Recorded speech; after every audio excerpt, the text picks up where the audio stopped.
साथी आप सभी के समक्ष एकांकी प्रस्तुत करने की अनुमति चाहते हैं, जिसका शीर्षक है महिला सशक्तिकरण। इस एकांकी में हम माता के अभिनय में हैं। और मैं छोटी बेटी के अभिनय में, और मैं बड़ी बेटी के अभिनय में, और मैं बेटा के अभिनय में, और मैं पिता के अभिनय में। मैं इस एकांकी की कहानी को प्रस्तुत करूंगी। मैं इस एकांकी को आगे बढ़ाने के लिए, मैं भी इस एकांकी को आगे बढ़ाने में। सपने होते हैं परछाई से, जितने कदम चलो उतने बढ़ते जाते हैं। कभी खुशहाली तो कभी जंग हो बन जाते हैं। छोटे से मन में वो विशाल घर बनाते हैं। जिंदगी की हकीकत में वह युद्ध कहे जाते हैं।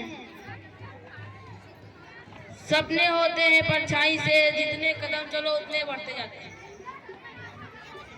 पढ़कर बड़ी होती है संतानें, लेकिन कुछ मान विचार और धाराएं इन्हें पनपने नहीं देती। कुछ इस तरह से। और पीछे तो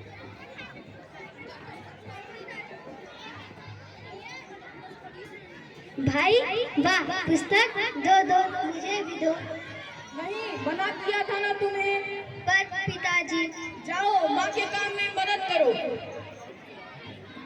देखो ना माँ, पिताजी मुझे।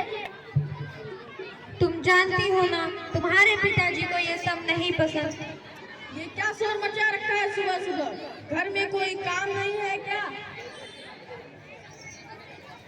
पर माँ, मेरे भी तो कुछ सपने हैं जिन्हें मैं देखकर बड़ी हुई हूँ। ये देखो, ये है सावित्री फूले। ये तो पहली महिला शिक्षिका थी और इन्हें कौन नहीं जानता। ये है रानी लक्ष्मीबाई। इन्होंने ही अंग्रेजों को हमारे देश से दूर भगा दिया था। क्या ये नारियाँ नहीं है? मुझे भी इनकी तरह बनना है। मुझे भी दुनिया में नाम करना है। अगर ज्यादा उड़ने की कोशिश की तो कल ही हाथ पीले करा दूंगा। वधु, इसे लेकर जाओ। जीने का अरमान है नारी, हम सबका सम्मान है नारी। नारी ना हो तो जग सूना लगता है, कड़ कड़ में भी ध्वमान है नारी। तुम इसे निर्बल ना समझो, गीता फोगाट जैसी पहलवान है नारी। और ऐसे ही सपनों को देखकर उनसे प्रेरणा लेकर बड़ी होती गई और अपने हौसलों को बुलंद कर अपने हक के लिए आवाज उठाई। दीवारें ऊंची है, गलियां है कम, लंबी डगर है पर हिम्मत है कम, पाँव पर छाले है पर सांसें है कम। लड़ने चली हूँ आजादी की जंग, बेखौफ आजाद है जीना मुझे, बेखौफ आजाद है रहना मुझे। माँ, कहाँ हो तुम? क्या हुआ? मेरी उम्र की सारी लड़कियां स्कूल और कॉलेज जाती है अपना नाम रोशन करने के लिए, और यहाँ मुझे आगे बढ़ने ही नहीं दिया जाता है। पिताजी मेरे हाथ पीले करवाने की बात कर रहे हैं। ये देखो, ये मेरे सारे सपने जिन्हें मैं देखकर बड़ी हुई हूँ। ये है कल्पना चावला, भारत की पहली महिला जो अंतरिक्ष में गई है। और ये देखो, ये मनुश्री है जो कि MBBS के साथ साथ विश्व सुंदरी का भी खिताब जीता है। माँ, अगर इस उम्र में मेरी शादी करा दी, मेरे सारे सपने फेरों की अग्नि में जलकर राख हो जाएगी।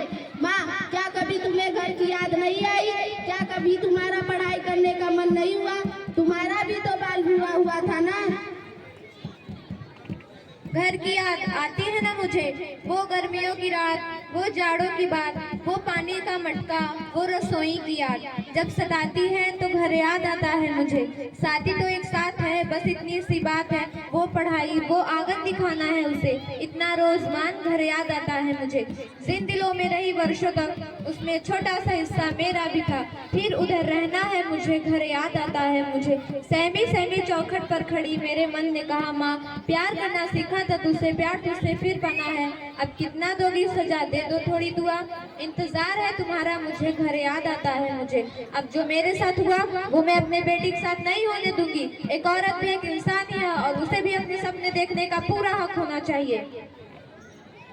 मधु, मैं नहीं जानता कि तुम कुछ सपनों को लेकर जिंदगी जी रही हो। तुम्हारे सपने तो कुचल दिए गए, पर मैं अपनी बेटी के साथ ऐसा नहीं होने दूंगा। मैं उसे पढ़ा लिखा कर उसके सपने पूरा करूंगा। कभी बेटी तो कभी बहन है नारी, कभी पत्नी तो कभी माँ है नारी। पुरुष जिसके बिना आशा ऐसी है नारी। कभी ममता की फुलवारी तो कभी राखी की क्यारी है नारी। सृष्टि जिसके बिना थम जाए ऐसी है नारी। पुरुषों के पूरी भीड़ पर अकेली भारी है नारी। जो सृष्टि को जला के राख कर दे वो चिंगारी है नारी। बेटी हो तो पिता की राज दुलारी है नारी। माँ हो तो संतान के साथ हमेशा है नारी। बहन हो तो भाई की लाडली है नारी। जब पुरुष अकेला हो हमेशा उसके साथ है नारी। सृष्टि जिसपे घूम रही वो अधूरी है नारी। जब गर्भ में नहीं मारोगे तभी तो तुम्हारी है नारी, और जब नारी है तभी तो सृष्टि है सारी।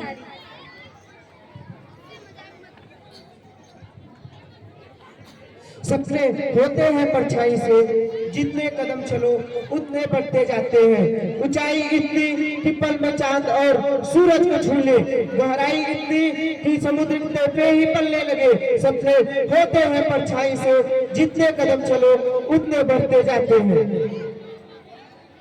खत्म।